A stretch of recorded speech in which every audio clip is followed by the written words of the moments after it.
All right, hello everybody. Today we're going to be talking about some isometric perspective and how to use it in your drawings. So, first of all, isometric perspective is very basic, and you can get this graph paper to practice it, or you can kind of just make it up from your imagination. It's actually very possible that you use this type of perspective in one of those drawing styles or procedures that you learned as a kid. So let's look at some examples and then we're going to practice some. I'll show you examples that don't use the graph paper, but just in case you want to try the graph paper out, I'm going to show a bunch of different ways to use it. And here is a link to it so you can see how cheap that graph paper is. Here's an example I did recently that I think shows how isometric perspective is sort of permeated my brain a little bit. This was drawn without graph paper, but it's a very useful type of perspective if you want to show layers of something. Here you can see how I was thinking through this process. And over here, these other diagrams, including this dehydrator or this plant press, all of those are also drawn in basically isometric perspective. I'm going to show you a little bit of this food web diagram that I started to draw also in isometric perspective, but I can't show you too much of this because this is going to be coming out in the Jaguar journals, which I'm going to be publishing really soon, hopefully. And then the last example from this book is that you can carry some of the isometric graph paper really easily in your nature journal by making a pocket in the back of your sketchbook. Having these pockets of differing sizes is really useful because you can take tone paper with you, you can take wax paper, and I made a whole explanation of how isometric graph paper can be used for nature journaling at a previous nature journaling, Wild Wonder Nature Journaling Conference, and you can see that an example of that right here, where I used several different types of paper glued into my nature journal and how those would be useful in the field. So you can see that those three-dimensional maps, terrain maps, or they look three-dimensional, those are drawn using isometric perspective. And whether you have graph paper or not, it's still using that type of perspective. You can see a couple more examples here in this type of sketching that was done in the field, so sort of urban sketching. This was not actually an isometric perspective, but I kind of drew it in isometric perspective. So you can see these fruits and vegetables and the scale are all sort of crowded into the space of the page in a way that I think is partly I learned how to do that through practicing isometric perspective on paper like this. Here you can see how it can be applied a little bit to landscapes, and this is where it can also be applied to games. Lots of games and fantasy maps are drawn using isometric perspective because you can show elements in the foreground like this guy sleeping face down on the grass, and over here this trash can and more people, and you can draw them so that they're all basically the same size, and you can continue to go into what looks like the distance, but it's not really going into the distance, but the brain understands it spatially in that way, and you can still show things at the same size. It's also really good for tools used pages, which I started to do a while ago in the backs of my journals to show what tools I used on that trip. So here's an example where I use the graph paper underneath, and these are all like my pens and erasers. And these are actually pretty quick sketches, but because I aligned them on this isometric graph paper, it creates this really cool effect for what they look like. There are certain shapes, and we'll see this in a minute, there are certain shapes that don't work in this way on isometric perspective that don't look as good, but there are a lot of shapes that do look good. I think I have one more example here, but maybe we should dive into this one was done without the um, graph paper underneath, but it's still basically I'm trying to use isometric perspective. So let's do a couple of the things that I like to do on isometric graph paper that I think is fun. And the first one I'm actually going to talk about are just some fun shapes and lettering. You can do three-dimensional lettering. I think some graffiti artists probably use this graph paper. If they don't, it would be very good for that. So I'm just going to shake up this Posca paint pen. It's new, so I got to get it flowing.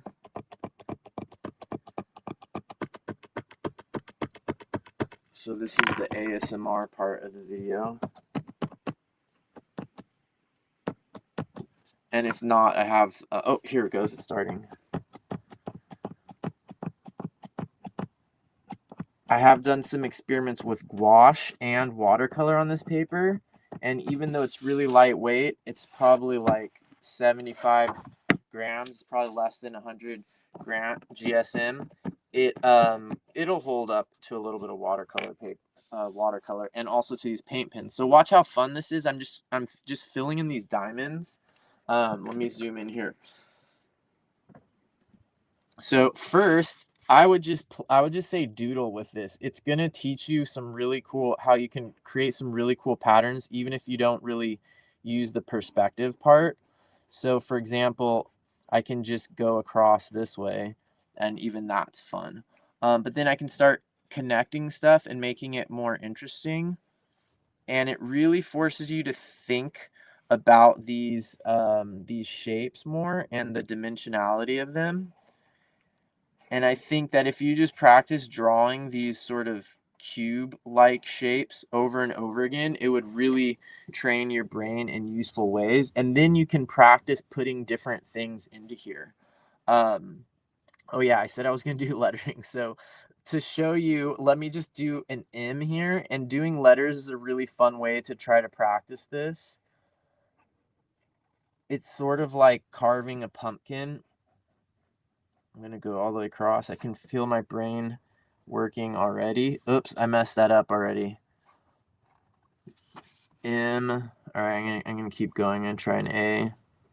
The first time I got this paper, I just had pages and pages of this kind of stuff with letters.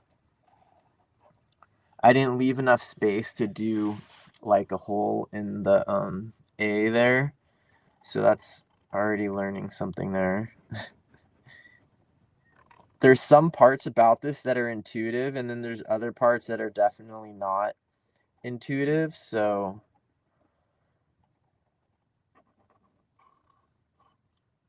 oh, that one I did leave enough.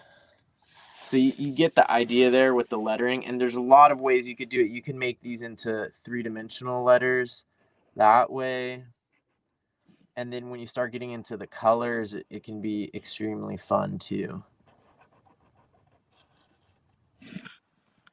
Okay, so now the next thing that I think it can be really fun with this stuff is you can practice, and it's really good practice as well. You can practice putting different things into here. So for example, let's try a person.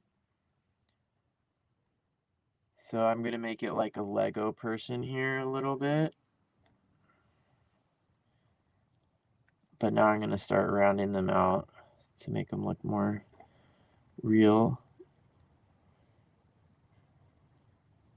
And they're looking very weird. I need to just loosen up a little bit more, I think.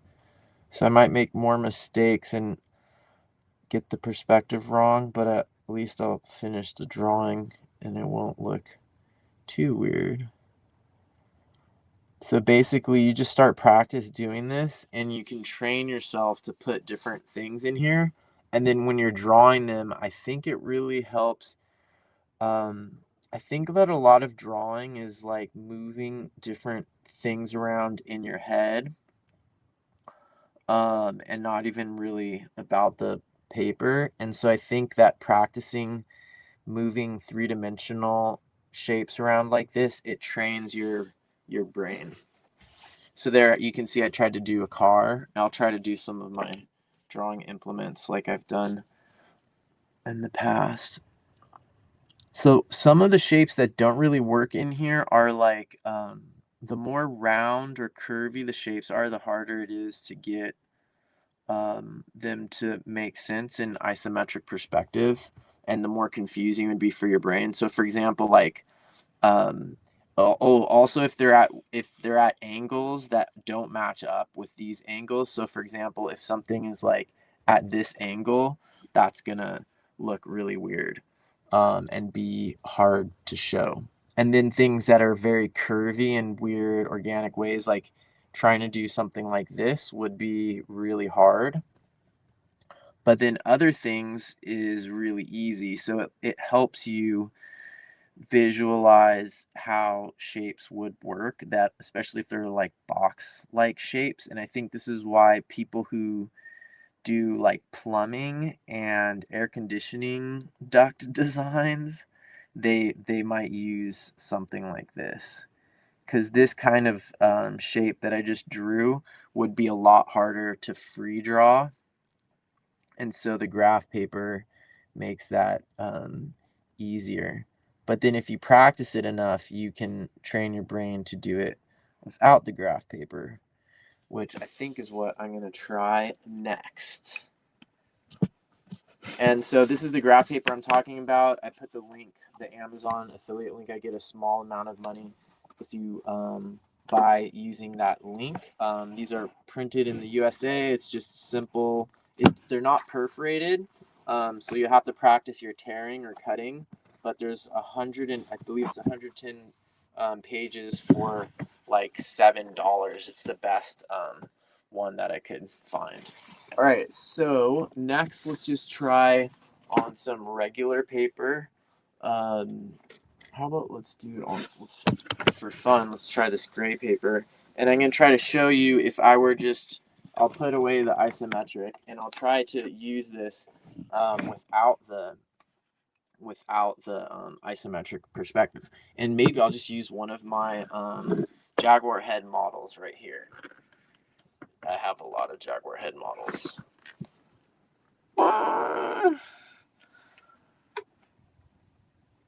Jaguar head models are everywhere. Okay, so I wonder if the isometric perspective could help me think about the three dimensionality. So this is going to be in a, it's not going to be at the right angle for you. So sorry about that. It's going to be at the angle for me to draw it. And so I'm just going to imagine, so first maybe over here I'll just draw one so that I have it in mind. But this is basically like the cube in isometric perspective. That could be better. Maybe I'll just warm up a little bit. There, something like that. So now I'm going to try to draw this head. Think about this head in sort of that kind of a isometric perspective. I don't even know if this is a good idea. This might be. So the ears are going to be the weirdest part in the isometric perspective, I think.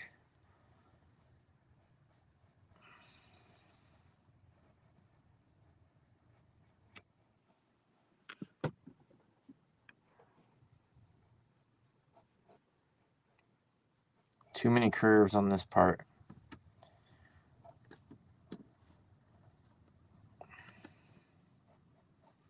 Okay, I probably chose something way too hard for my first example. But you can kind of get the idea there of how I tried to fit that shape into isometric perspective. You could do this with skulls. Um, you could do this with character design. I think a lot of times in games and things like that, they use this type of perspective. Video games, for example, sometimes role player video games. Okay, so now I'm going to think about it. Why don't I just have a little bit of fun with it and start putting in things above it? So I'll pretend like this is floating above it. And it would have been better if I had some overlap, but maybe I'll just do that on the next one. And I think that isometric perspective can teach you a lot about overlap. So like this cube that I'm drawing, I'm going to make it overlap another one that it's not touching. See how that works there.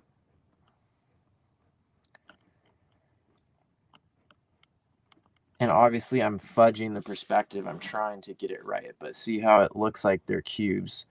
And overlap is something your brain really doesn't want to deal with in drawing a lot of times. So you're always creating things that don't overlap. I mean, if you're the kind of person that you only draw, you know, one side of the body and the hand that's behind the body you don't draw at all, or you have issues with foreshortening, it's all kind of the same thing. Okay, so the next one, let's see if I can make one of those ones that let me make something like coming out here at an angle. How about that? So there's a tube coming out there, and then let me make it come out on this side too. And it'll come out the back also. Okay, that was weird. Now let me make it come out on here.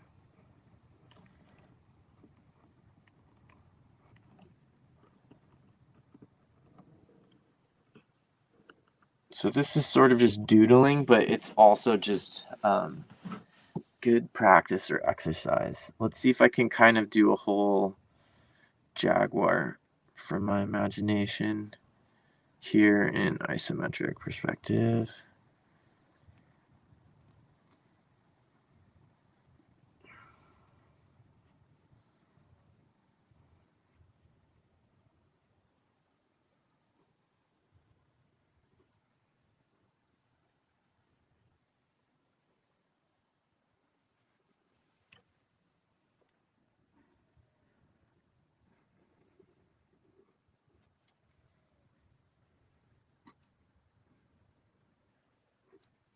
There we go. So this is what I'm talking about. It's really good practice. You can get isometric graph paper and practice it, and you can also do just really fun doodling. Like I showed a little bit of there. There's so much potential, and you can kind of just create weird optical illusions and just have fun. So I think having a pad of this paper around and just trying to use it up and play with it is really fun, and I think it's going to make your brain a lot better, and it's going to train you how to use three-dimensional shapes a lot more in fun ways in your drawing. Hope that video was interesting. I have a lot of Jaguar content coming up soon, and I am going to be making a published book about with my journal pages from Brazil with all the jaguars I saw and drew. So stay tuned. The best place to follow is my newsletter. I'm going to put the link to that here. It's pretty easy to spell out. And it's just marleypfeiffer.com/earlybirdnewsletter. I'll put that up here. I'm probably going to start doing more. I'm already doing a lot more on there, and there's a good chance that I'm going to be posting more interesting stuff on there and on my website than on other platforms. So just be ready for that. If you're a longtime watcher of the Nature Journal show, I really appreciate it. I'm going to continue to make YouTube videos, but I might be shifting stuff around a little bit to continue to make better, more interesting content for you, and also stay away from maybe some of these bigger corporations and stuff like that. Okay, hope that was helpful and interesting. Have a good one. See you next week. Bye.